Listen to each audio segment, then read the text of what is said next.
ओम शांति 23 जून 2025 मरমৰ সন্তানসকল তোমালোকৰ প্ৰথম পাঠ হৈছে মই আত্মা শৰীৰ নহয় আত্ম অভিমানী হৈ থাকিলে পিতাৰ স্মৃতি থাকিব প্ৰশ্ন তোমালোক সন্তানসকলৰ কোনটো গুপ্ত সম্পদ আছে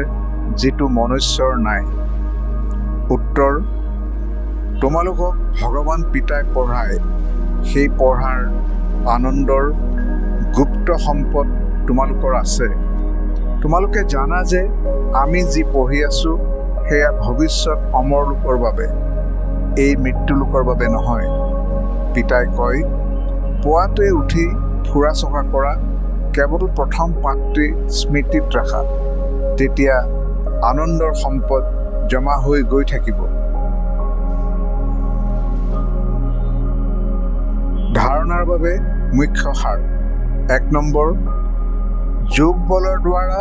নিজৰ সকলো কৰ্মেন্দ্ৰিয় বশ কৰিব লাগে এক বৃক্ষপতি পিতাৰ স্মৃতিত থাকিব লাগে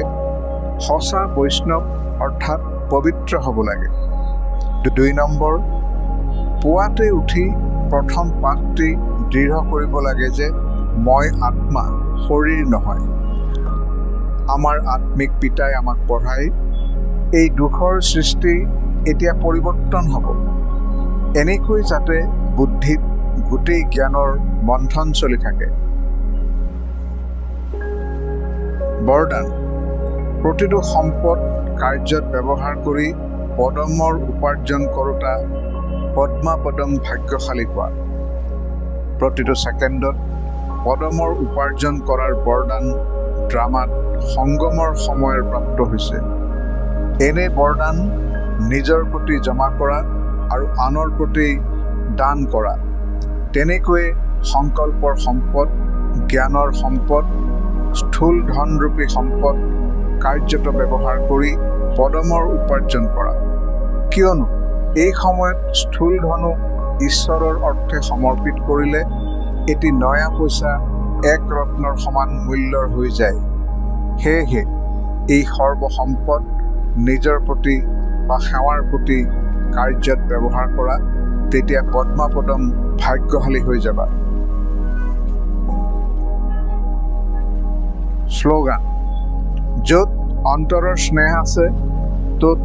সকলোৰে সহজে প্ৰাপ্ত হয়